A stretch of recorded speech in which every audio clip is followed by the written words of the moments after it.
Nuova Cupola ed Eden si incrociano. Le due operazioni che hanno portato in carcere decine e decine di soggetti convergono in diversi elementi.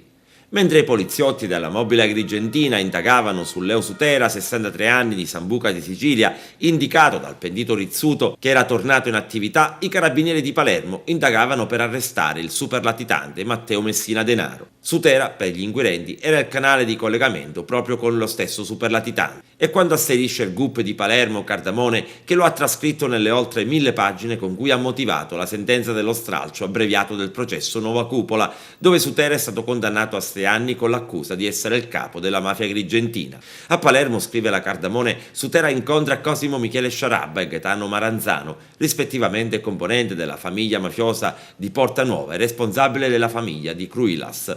Decisiva è stata anche una intercettazione telefonica dove Salvatore Prestia, cognato di Fabrizio Messina, parlando delle cosche mafiose, indica Sutera come capo indiscusso nell'Agrigentino.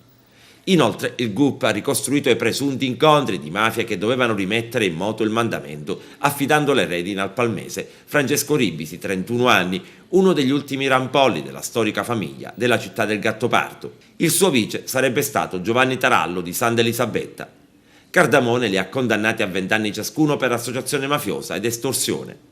Secondo il giudice palermitano, il complesso degli elementi probatori acquisiti prova con evidenza che Ribisi non solo è inserito a pieno titolo nell'organizzazione mafiosa, ma ne rappresenta uno degli elementi di maggiore spessore criminale. I due avrebbero fatto visita più volte a Sutera per rendergli conto delle loro attività, spacciando queste visite con l'attenuante di comprare dell'olio. Con le motivazioni della sentenza, i difensori possono appellare la sentenza stessa. In tutto sono stati decisi 17 condanne e 23 assoluzioni, contro cui i PM della DDA, Fulandelli e Ravaglioli, potrebbero a loro volta fare ricorso.